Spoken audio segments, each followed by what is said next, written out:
Hello everybody, welcome to my channel study with Sunny. आज हम लोग अपने एक न्यू टॉपिक को स्टार्ट करने वाले हैं, ठीक ना, जो कि है differing strand with in the movement. ये क्या है अभी मैं आपको समझाने वाला हूँ, ठीक ना। पूरे आपको ब्रॉड हेडिंग को मैं पूरा क्लेरिफाई करने वाला हूँ कि ये क्या कहना चाहता है, ठीक ना। इससे पहले हम लोग पीछे जो कल टॉपिक पढ़े थे उसके बारे में डिस्कशन कर लेते हैं। कल हमने पढ़ा वाई नॉन कॉपरेशन, यानी नॉन कॉपरेशन को क्यों चुना गया या नॉन कॉपरेशन को ही क्यों चुना गया, और नॉन कॉपरेशन कैसे आंदोलन में कन्वर्ट हो जाता है, ठीक ना। ये चीज़ें हम लोग कल देखे हुए थे, ठीक ना। और इससे उसमें हम लोग ये भी चीज़ जाने थे कि नॉन कॉपरेशन के लिए बहुत सारे ग्रुप्स ने क्या किया था, इकट्ठा होकर एक साथ तैयार हुए थे। बहुत सारे जो नए नए ग्रुप्स थे वो क्या हुए थे, तैयार हुए थे इस मूवमेंट में, यानी जो नॉन कॉपरेशन मूवमेंट है उसमें पार्टिसिपेट करने के लिए, ठीक ना।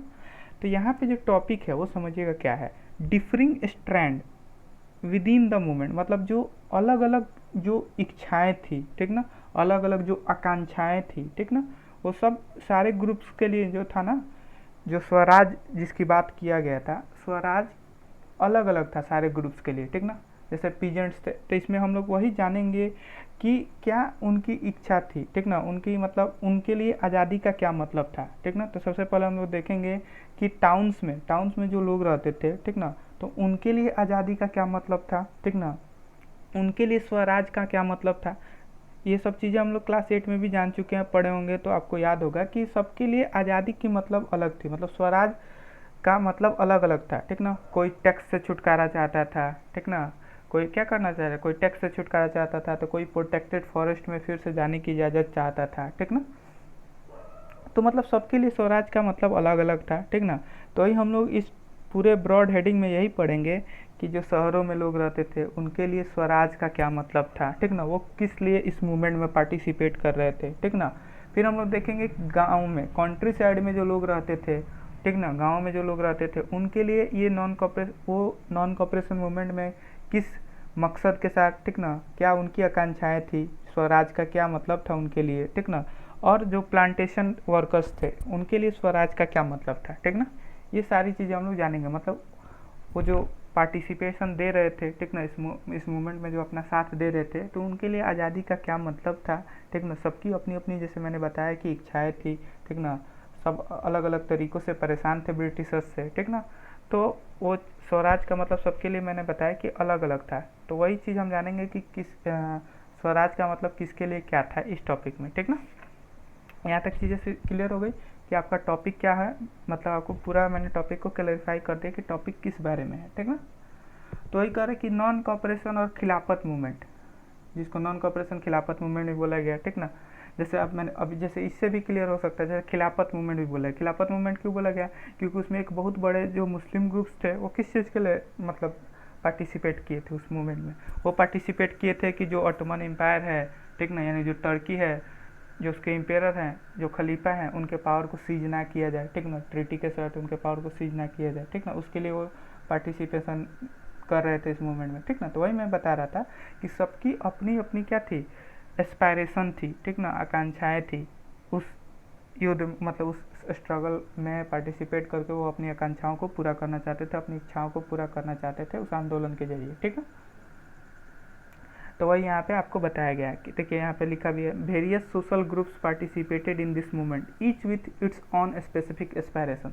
जैसे मैंने अभी बताया कि सबकी क्या थी, अलग अलग जो सोशल ग्रुप्स थे उस समय, ठीक ना, सब ने पार्टिसिपेट किया आंदोलन में। इस आंदोलन में सब ने भागीदारी अपनी दिखाई, ठीक ना।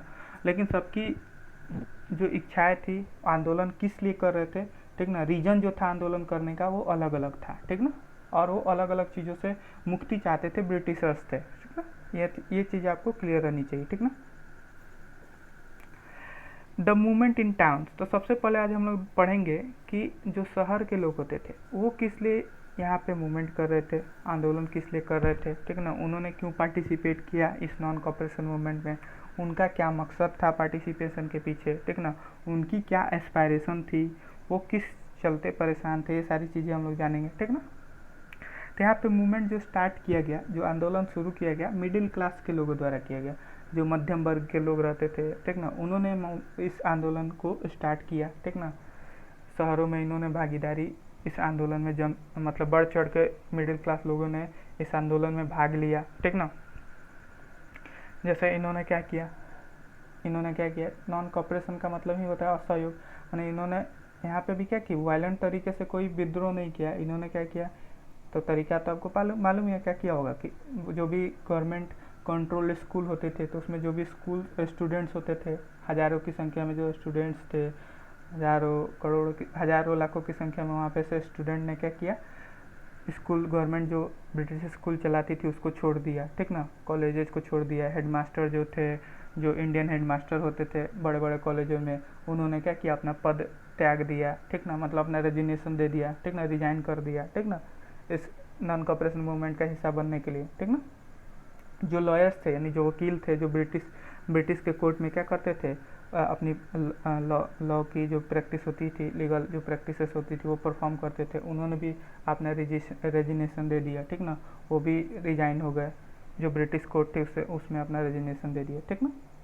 ये सारी चीज़ें यहाँ पे मिडिल क्लास लोगों ने टाउन में की, ठीक ना, नॉन कॉपरेशन मूवमेंट में, मतलब इन्होंने इस तरीके से मूवमेंट आंदोलन शुरुआत किया, कहाँ पे, टाउन में, ठीक ना।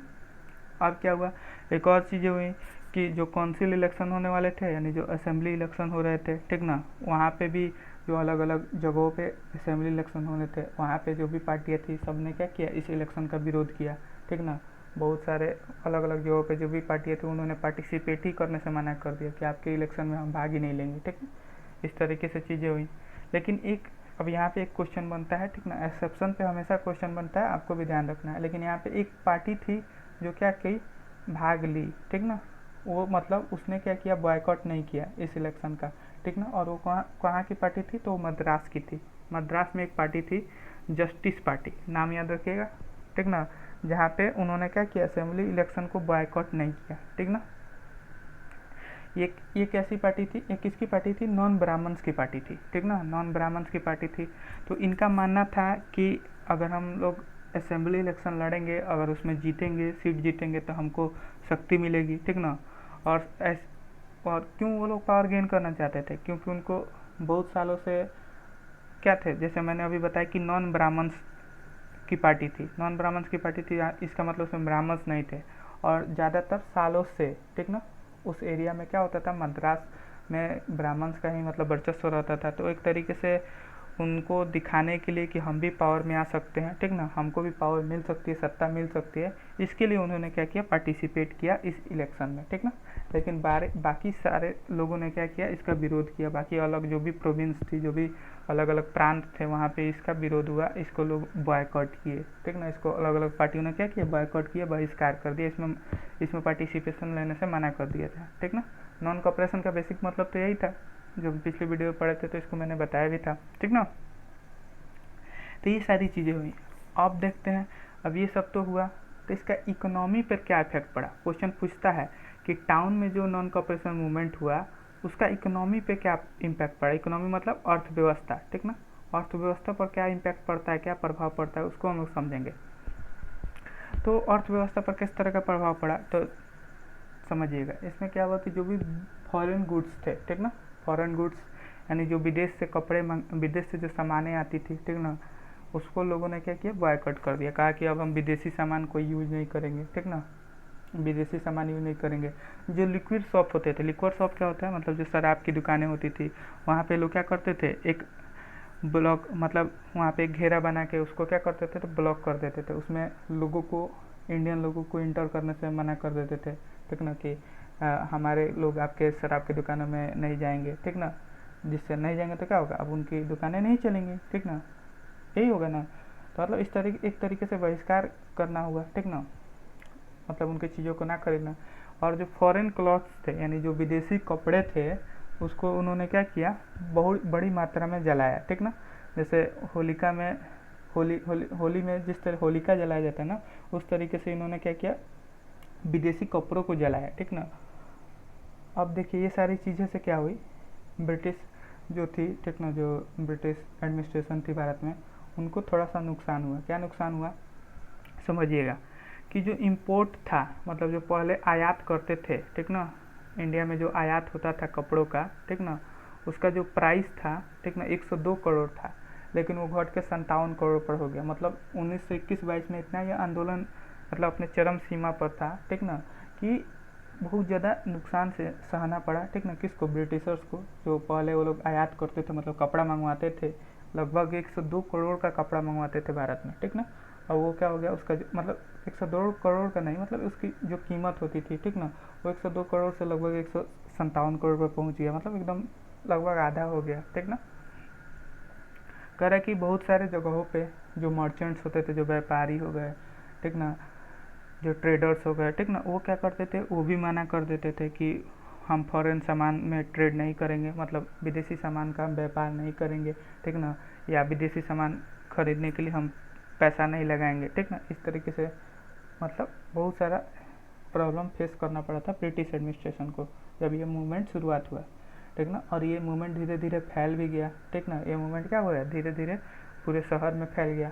और इसके फैलने से क्या हुआ कि लोग धीरे धीरे क्या किए, जो भी इंडियंस लोग थे उन्होंने क्या किया, जो ब्रिटिश कपड़े आते थे, ठीक ना, उसको डिस्कार्ड कर दिया, मतलब उसको अस्वीकार कर दिया, ठीक ना, उसको पहनने से मना कर दिया, ठीक ना, उसको रिजेक्ट कर दिया।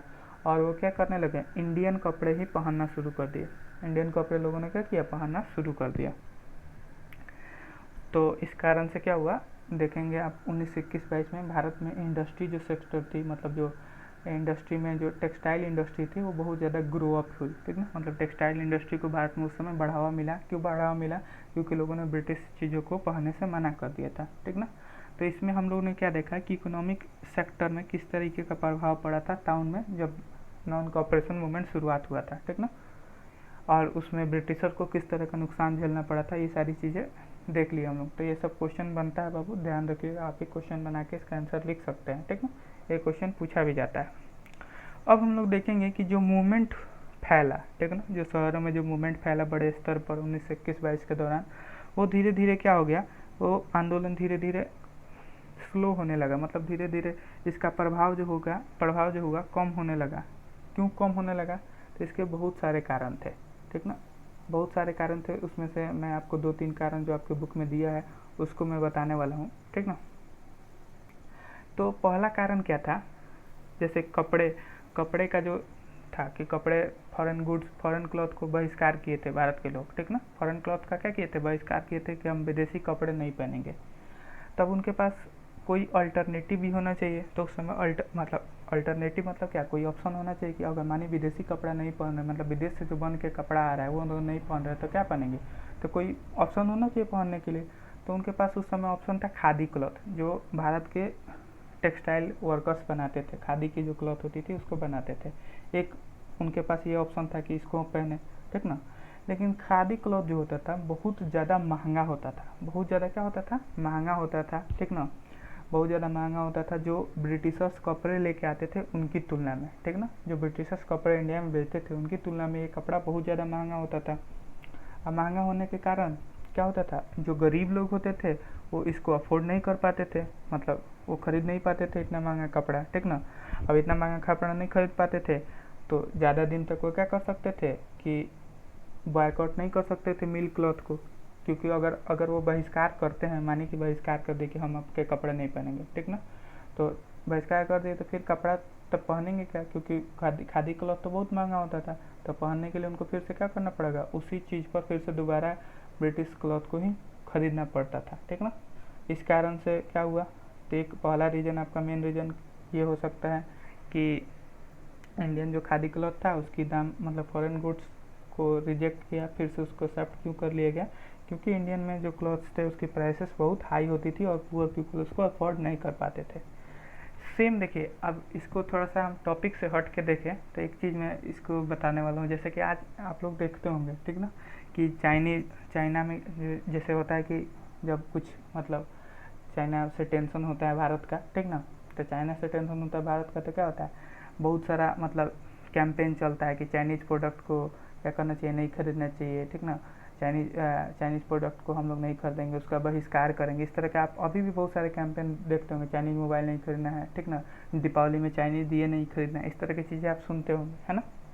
लेकिन क्या होता है, वो आंदोलन क्या होता है, कुछ ही समय के लिए चलता है, ठीक ना। वो आंदोलन क्या होता है, कुछ ही समय के लिए चलता है। क्यों, और फिर बाद में क्या होता है, चाइनीज़ प्रोडक्ट बिकने लगती है, लोग खरीदने लगते हैं। क्यों ऐसा क्यों होता है पता है आपको? उसके पीछे भी यही कारण है, उसके पीछे भी यही कारण है क्योंकि भारत में जो चीज़ें हैं, ठीक ना, मतलब उसका कोई अल्टरनेटिव नहीं है। जैसे एग्जांपल के तौर पे हम मोबाइल को ही ले लेते हैं, ठीक ना, तो मोबाइल को ही ले लेते हैं। जैसे कि आपको क्या है, चाइनीज़ मोबाइल क्या होगा, चाइनीज़ मोबाइल खरीदने जाइएगा तो आपको क्या होगा, सस्ते दाम पर मिल जाएंगे। चाइनीज़ मोबाइल क्या होगा, सस्ते दाम पर मिल जाएंगे in comparison to Indian mobile या और कंट्री के जो भी मोबाइल है, ठीक ना। तो जो मिडिल क्लास फैमिली है, जो पुअर फैमिली है, ठीक ना, वो तो अफोर्ड नहीं कर पाती उतनी महंगे मोबाइल, और इस कारण से क्या होता है, उनको चाइनीज़ प्रोडक्ट खरीदना ही पड़ता है, ठीक ना। तो यही सिस्टम उस समय भी था, किसके साथ, इंडियन पीपल के साथ, जो ब्रिटिश का जो विरोध कर रहे थे उनके साथ भी यही कंडीशन हुआ, ठीक ना। तो आप रिलेट कर पा रहे होंगे, ठीक ना। मैंने आपको एग्जांपल के जरिए आउट ऑफ कॉन्टेक्स्ट होकर बातें वो समझाने का प्रयास किया है, ठीक ना। आपको एग्जांपल कैसा लगा आप बताएंगे कमेंट सेक्शन में इस चीज़ को, ठीक ना, जो मैंने कनेक्ट करने का प्रयास किया, ठीक ना। अब देखिए क्या होता है। अब उसी तरीके का एक प्रॉब्लम था ब्रिटिश इंस्टीट्यूशन के साथ, मतलब जैसे कि उन्होंने क्या किया था, ब्रिटिश इंस्टीट्यूशन को क्या किया था, उसको भी बॉयकॉट किया था कि हाँ आपके इंस्टीट्यूशन में, माने जो भी संस्थाएं थी, ब्रिटिश जो भी इंस्टीट्यूशन थी, जैसे कि स्कूल हो गया, कॉलेज हो गया, इसमें हम लोग नहीं जाएंगे, ठीक ना। कोर्ट हो गया, इसमें हम लोग नहीं जाएंगे, ठीक ना, नहीं पढ़ेंगे, नहीं लॉ की प्रैक्टिस नहीं करेंगे, ठीक ना। लेकिन यहाँ पे भी क्या था, यहाँ पे भी उनको यही प्रॉब्लम फेस करना पड़ा कि वहाँ पे कोई इंडियन इंस्टीट्यूशन नहीं था, मतलब अल्टरनेटिव के तौर माने कि स्टूडेंट स्कूल छोड़ दिए, ठीक ना, टीचर स्कूल छोड़ दिए, हेडमास्टर स्कूल छोड़ दिया, लॉयर जो है कोर्ट छोड़ दिया।